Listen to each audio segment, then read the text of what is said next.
Hallelujah, hallelujah.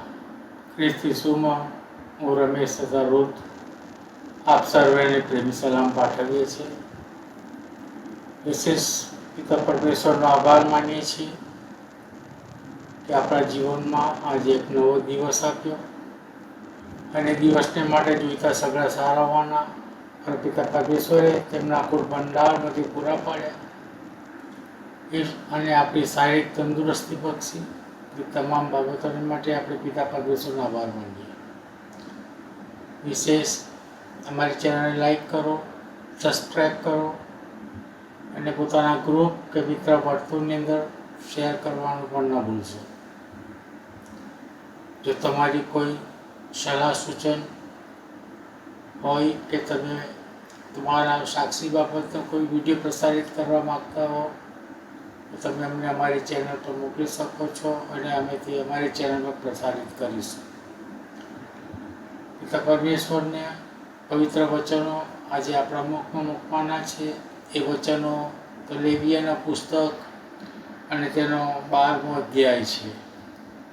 આજે આપણે એ વચનો વાંચીશું, સાંભળીશું અને આપણા જીવનને માટે ઉપયોગી બનાવીશું. તેને માટે પરમપિતા પરમેશ્વર આપણી સહાય કરે. હવે આપણે લેવીયાનું પુસ્તક અને તેનો 12મો અધ્યાય તેનું વાંચન કરવાના છીએ. પવિત્ર પુસ્તક બાઇબલ અને તેનું ત્રીજું પુસ્તક લેવીયાનું પુસ્તક અને તેનો 12મો અધ્યાય. અને યહોવાએ મૂસાને કહ્યું કે ઇસ્રાયેલ પુત્રોને એમ કહે કે કોઈ સ્ત્રીને હમેલ રહીને તેને પુત્ર અવતરે ત્યારે તે 7 દિવસ સુધી અશુદ્ધ ગણાય. ઋતુને સમય થાય છે તેમ તે અશુદ્ધ ગણાય. અને 8મે દિવસે તે પુત્રની સુન્નત કરવી અને તે સ્ત્રીનું શુદ્ધિકરણ થતાં સુધી 33 દિવસ સુધી તે સુવાવડી ગણાય. તેના શુદ્ધ થવાના દિવસ પૂરા ન થાય ત્યાં સુધી તે કોઈ શુદ્ધ વસ્તુનો સ્પર્શ ન કરે, તેમજ પવિત્ર સ્થાનમાં પણ ન આવે. પણ જો તેને પુત્રી થાય તો 2 અઠવાડિયા સુધી ઋતુને સમય થાય છે તેમ તે અશુદ્ધ ગણાય.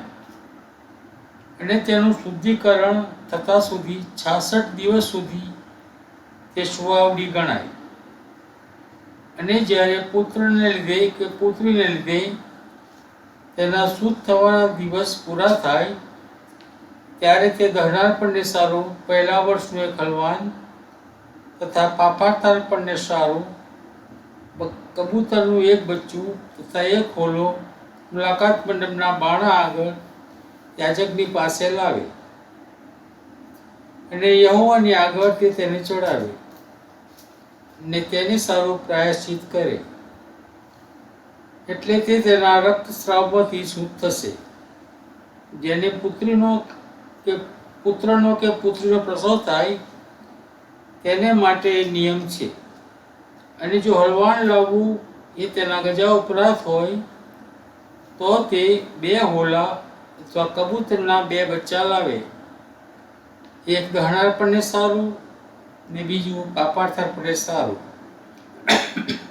અને યાજક તેને સારું પ્રાયશ્ચિત કરે એટલે તે શુદ્ધ થશે. પ્રાર્થના કરીશું. પરમપિતા પરમેશ્વર, માન અને મહિમાની યોગ્ય અમારા દેવ, તમારો આભાર તો ઉપકાર માનીએ છીએ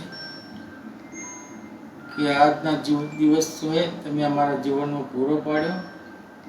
અને પિતા પરમેશ્વર, આ દિવસને માટે જોઈતા સગળા સારાવાના તમે તમારા અખૂટ ભંડારમાંથી પૂરા પાડ્યા તેની માટે વિશેષ પિતા અમે શું માંગીએ, અમારા માંગ્યા અગાઉ તમે તે સગળા સારાવાના જાણો છો અને તમે તે પૂરા પાડો છો. અમે તમારો પુષ્કળ આભાર તો ઉપકાર માનીએ છીએ. વિશેષ પિતા, જે કોઈ ભાઈ બહેન બીમાર હોય, અમે જાણીએ છીએ નથી જાણીએ તેવા સગડાને તમારી સમક્ષ લાવીએ છીએ. તમે તેઓને તમારા તંદુરસ્ત સાજા પર હાથના સ્પર્શ વડે સ્પર્શ કરો અને તેનો સાજાપણું મળે એ કૃપા તમે થવા દો. ગરીબ અનાથ વિધવાઓની સહાયતા મદદ કરો બાપ.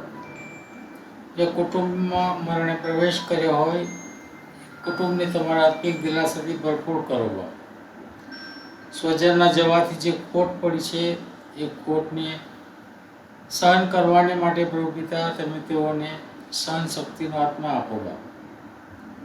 વિશેષ અમારા દેશ અમેરિકાને તથા તેના રાજનેતાઓને તમે આશીર્વાદિત કરો.